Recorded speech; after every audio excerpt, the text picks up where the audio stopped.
Hello everyone, welcome back to a new video. Today we will discuss formula from this chapter, thermal properties of matter. Okay, the first formula is written here, that is Tf minus 32 divided by 180 equals to Tc by 5. Now what is Tf and what is Tc? Tf is the temperature in Fahrenheit scale and Tc is the temperature in Celsius scale. Okay. If some temperature is given in Fahrenheit scale, then you can put the value here and you will get the value of that temperature in Celsius scale. So if we want to convert the temperature from Celsius to Fahrenheit or Fahrenheit to Celsius, we should remember this formula.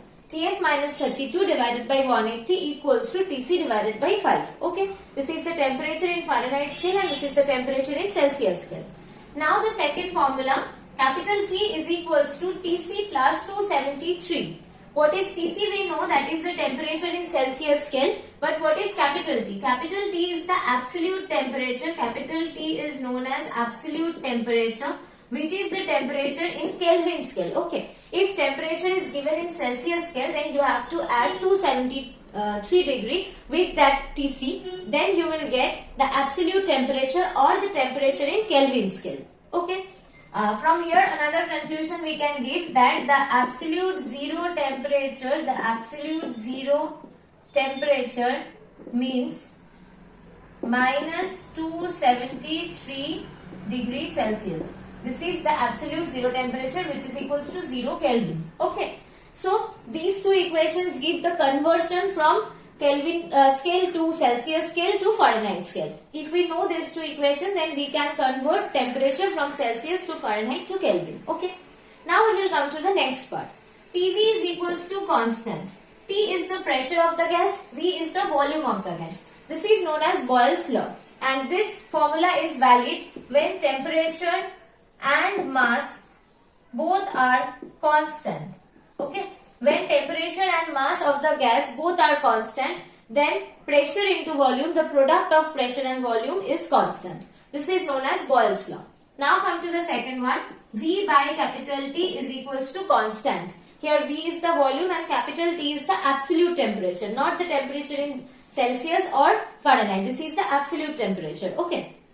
V by capital T is equals to constant. That means the ratio of volume and temperature is constant. When it is constant? When pressure and mass is constant. Okay. Then V by T is constant. These are the conditions. And now combining these two formula, we can write this, that PV by capital T is a constant quantity, and from it we can write that PV is equals to nRT. This is the ideal gas equation. PV is equals to nRT, where P is the pressure of the gas, V is the volume of the gas, R is the universal gas constant. The value of the R is 8.31 joule per mole Kelvin. Okay, this is the universal gas constant and capital T is the absolute temperature. Here small n is the number of mole. How we calculate the number of mole? The total mass of the gas divided by molecular mass of the gas is equals to the number of the mole. Okay. So this is number of the mole, small n. For n mole of gas we can write this. And these three formulas, PV equals to constant, V by T equals to constant and PV is equals to nRT. These three formulas are applicable for low density gas. That means when the gases are in high temperature and low pressure, then we can say the gas attains low density, gas can be said as low density gas. Then at that position, these formulas are applicable because these all are applicable for ideal gases, not for real gases. And all real gases behaves like an ideal gas when it is a low density gas. That means when the temperature is high and the pressure is low. This is the condition. Now we will move to the next part. Thermal expansion. We all know when a body is heated, its expansion occurs. Its length increase or its area increase or its volume increase. For a one-dimensional body, the length of the body was small l. Now the length of the body increased by the amount del L. So del L by L, that is the increased length divided by the original length, is equals to alpha 1 into del T. Del T is the increment in temperature.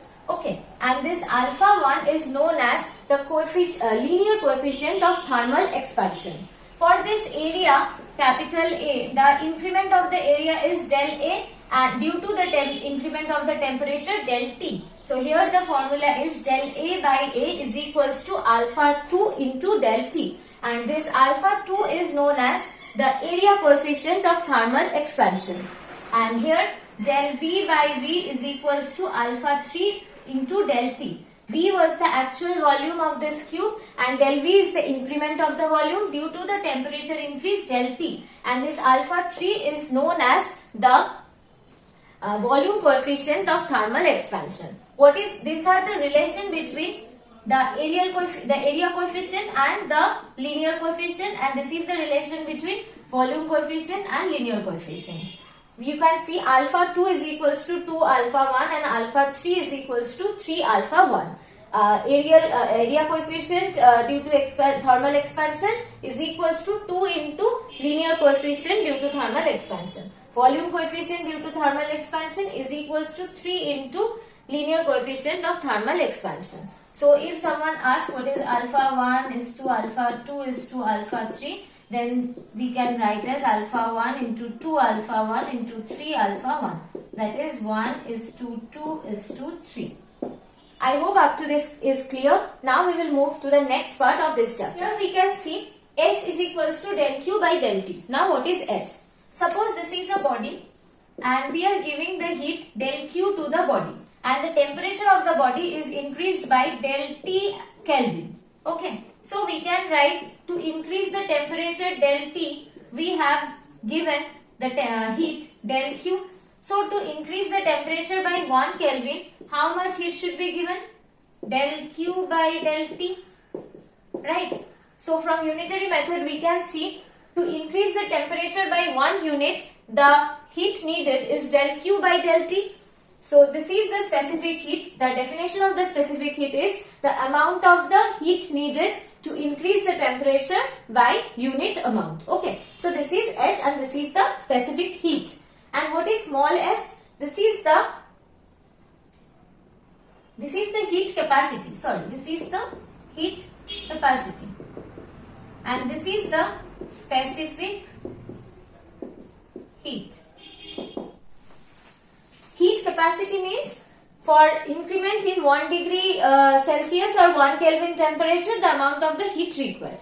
And what is specific heat? For unit mass, the heat required to increase the temperature by unit amount is known as the specific heat. That means suppose this amount of heat is needed to increase the m gram of the gas. The m amount of the gas is increased by 1 unit and this amount of heat is needed. So to get unit amount of gas or for unit weight gas, the heat is needed to increase the temperature by 1 degree or 1 Kelvin is this. Okay, this is the quantity of the heat required for m amount of gas, and this is the quantity of heat required for unit amount of gas. This is the difference. Okay, this is the amount of the heat required to increase the temperature 1 degree for m amount of gas, and this is the amount of heat required to increase the temperature by 1 degree for 1 gram of gas. Okay, for unit amount this is the quantity.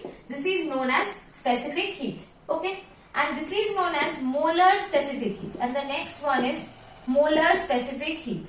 What does it mean? The amount of the heat required to increase the temperature of the gas by unit amount for 1 mole of gas. Okay, for 1 mole of gas, the amount of the heat required to increase the temperature by 1 degree is known as the molar specific heat. Okay, these are the difference.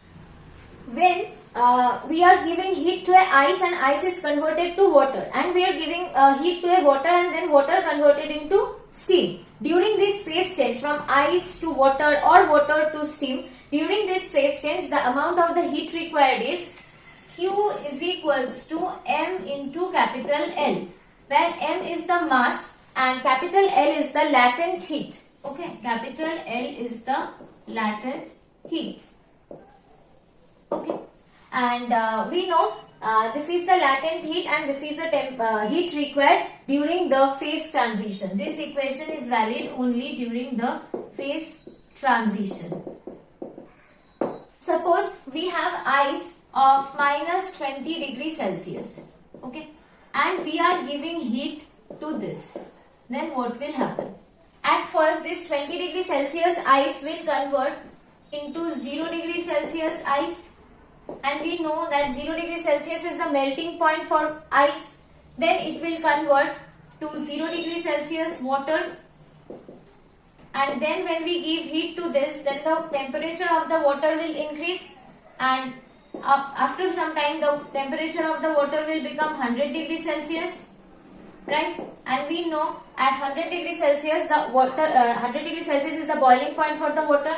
Then the water will convert to the 100 degree Celsius of steam. Okay, then the temperature, and still if we continue our heating, then the temperature of the steam will increase. Steam temperature will increase. These are the total transition if we give the heat. And now we will say the heat versus temperature graph. When we are heating this minus 20 degree ice and converting it to 0 degree ice, then we are giving heat and the temperature is increasing from minus 20 to 0 degree. So the graph will be like this. Okay. And when it reaches to 0 degree Celsius, it will convert from ice to water. Suppose this is the 0 degree Celsius and this was minus 20 degree Celsius. Now at 0 degree Celsius, the ice will convert to water. During this phase, we can apply Q is equals to ml. Okay. So here the heat we are giving is used to this phase transition. No increment in temperature is observed here, right? So the temperature will remain constant and the heat is used to transition from ice to water. Okay. So here the temperature of the ice was increasing. Here the transition from ice to water is completed. Then the temperature of the water is increasing. So now with the heat, the temperature is also increasing. And now we came to this stage when 100 degree Celsius of water is converting into 100 degree Celsius of steam. That means again we can apply Q is equals to ml. Both the value of the L is different. This is for the melting and this is for the vaporization. So value of the L will be different. But again Q equals to ml will act. That means again the temperature is not increasing. The heat is used to the phase transition. So now the heat will be used to phase transition and water is converted to steam at fixed temperature at 100 degree Celsius. Then now again we give heat to the 100 degree Celsius steam. The temperature of the steam will increase. So here the thing is ice, and here the transition from ice to water occurred, and here the temperature increase is for water, and here the water to vapor transition is observed, and here again the temperature of the vapor is increasing. Okay. I hope it is clear to you. In the next video, we will discuss more formula from this chapter. Okay, please like, share and subscribe the channel.